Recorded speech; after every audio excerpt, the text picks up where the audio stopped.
xuska dhalashada rasuulkeena suubana nabad iyo naxariis korkiisa ha ahaatee ayaa ka qabsoomtay magaalada Johannesburg ee dalka Koonfur Afrika. Munaasabadda dhalashada Nabi Muhammad sallallahu alayhi wasallam oo ay soo qaban qaabiyeen culummada Ahlus Sunnah ayaa waxaa ka soo qayb galay culumaadiinka Ahlus Sunnah iyo waliba bulshada qaybaheeda kala duwan kuwaasoo ku dhex marayay wadooyinka waaweyn ee magaalada Johannesburg. xuska munaasabadda dhalashada Nabi Muhammad nabadgelyo iyo naxariis korkiisa haatee oo la xuso sanad kasta 12 bisha Rabiicul Awwal ee taariikhda hijriyada ayaa lagu weynayaa sunnaha iyo waliba jacaylka Nabi Muhammad sallallahu alayhi wasallam.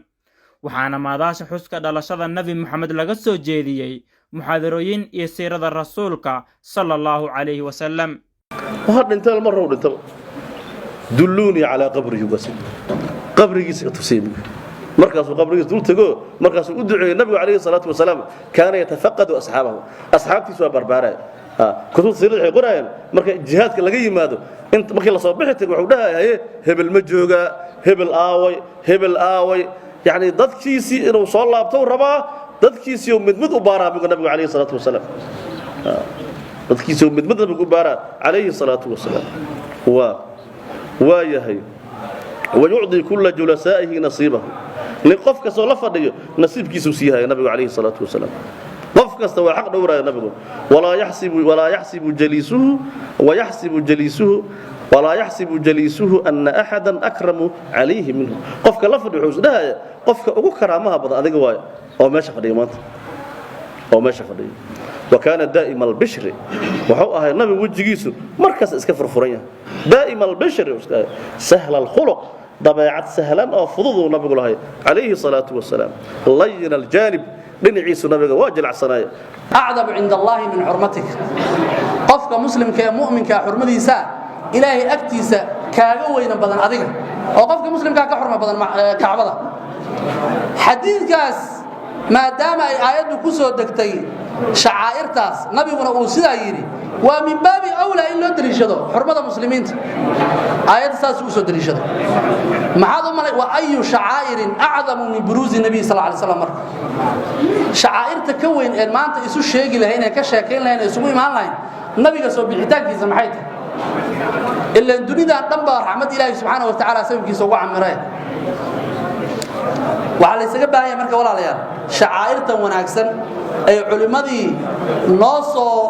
bilowday ee ilaa hadda soo socotay inaan ku faraadkana loo baahan yahay muxtafiliintu marka waxay mar labaad ka garnaqsanayaan maaniciinta markay noo imaadeen ee mawlid la diido gorma ugu horeysay waxa ugu horeysay ku saaraan awlaadoodii iyo qaraabadoodii iyo yaani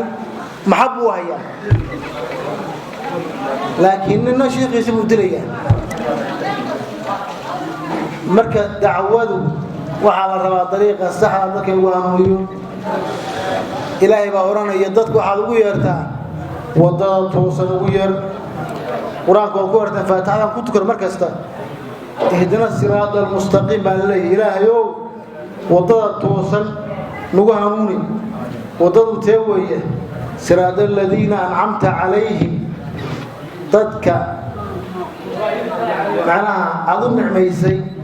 oo min nabiyiina wasidiiqiina washuhadaa waxaasuma yakfiqa dadkaas toosan wadadoodii ilaahay ugu hanuuni saas weeyaan marka dacwada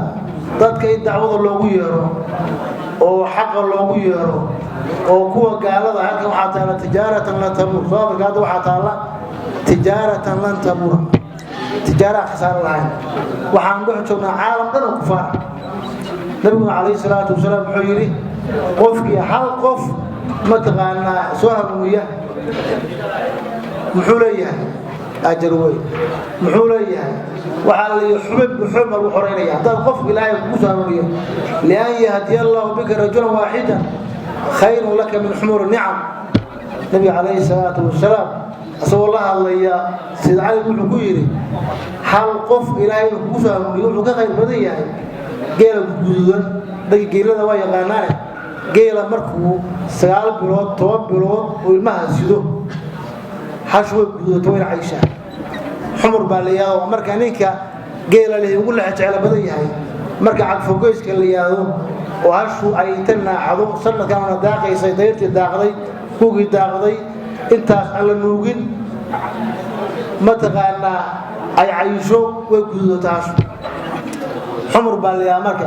waa marka ninka geelay عليه الصلاة والسلام يسفي عن وحنا الدفاع بدن وحبدن وكد دفاع النبي عليه الصلاة والسلام nabiga marka 12 sano oo gaaray waa ogtiin wuxuu aaday markaas tijaaro oo Shaam ayuu aaday tijaaradii Shaam markuu aaday nin markaas oo raahib ah oo markaas buhayra nin ayaa markaas arkay markaas wuxuu yiri ninkan aabihiisa yaa waay markaas Abdul Muttalib wuxuu yiri aniga aabihiisa ma dhici karto aniga aabihiisa inuu nool yahay sida kitaabada aan ku hayno oo kitabta hore aan ku hayno ninkan aabihiisa inuu nool yahay ma dhici kartay runta ii sheeg markaas wuxuu yiri adeerkiisa ayaan ah markaas wuxuu yiri wuxuu yiri ninkan xunugan hadda u jeedo magaaladan kana yahuud yeesan dil wax u gaarsiinini dhulkii aan ka keentay xaramka ay ku noq martaba dhulka aan geeyno la wuxuu yiri innahu nabiyyu aakhir zaman ninkan nabiga aakhir zamanka ah oo la soo saari doono waaye wuxuu yiri marka dhulkiisa ku celi marka uu ku soo celiyay waa iska joogay nabiga 25 sano markii uu gaaray oo mar labaad markaasi oo aaday dhulka Shaam u aaday laakiin tijaaro ayuu u aaday tijaaradii marka oo u aaday nabiga kaleey salaam wuxuu u shaqeyn jiray oo markaasi u dirsatay Khadija binti Khuwaylid oo markii dambe uu guursan doono ayaa asiga iyo Maysara nin liiraa isku dartay markaasi tijaaradii markii meeshii aadeen ayay waxay u keentay marka nabiga kaleey salaam wuxuu u keenay markaasi faa'iido weyn weligeed aysan arkin markii saas ay dhacday ayay markaasi Khadija waxay ka dalbatay nabiga guur ayay ka dalbatay laakiin si toos u maysan abaarin waxay gabar Unaysa la dhihi jiray ayay markaasi u martay saaxiibay Cabdirashiid Xuseen Karash raadiyaha iyo TV-ga Shabeelle Koonfur Afrika Johannesburg